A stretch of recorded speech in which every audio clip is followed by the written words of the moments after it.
Bu oddiy retseptlar sizga kunda asqaytib qoladi. Saqlab eling. Birinchi, qo'lingizga so'gal chiqib qolsa, siyodam bilan tuzni so'qib aralashtirib, so'gal ustiga surib bersangiz, so'galni yo'qotishda unum bo'ladi. Ikkinchi, agar chechingizda oq bo'lsa yoki chechingiz tushib ketsa, samsaq, qizilmuch, ochiq suv qatorliqlarni oz iste'mol qiling. Bo'libmi, aroq turiga kiradiganlarning hammasini o'z ichiga oladi.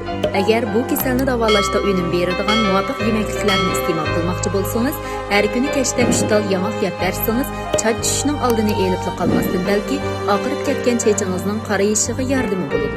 Uchinchi, biror a'zoyingizni pichoq yoki aynak kesib etib qon to'xtamasa, avval tuz suvi bilan pokiz yuvib, ondan ozroq tish pastasi surib qo'ysangiz, qon darhol to'xtaydi. To'rtinchi, qo'l yoki putqa tamiratga chiqib qolsa, yengni yupurmoqli qarag'ayning bir tutam yupurmoqiga muvofiq suv qo'shib, sarg'ayg'ucha qaynatib, sovigandan keyin tamiratga tushgan joyini kunda 2-3 qatim chilab bersa, 3 kundala saqayib ketadi.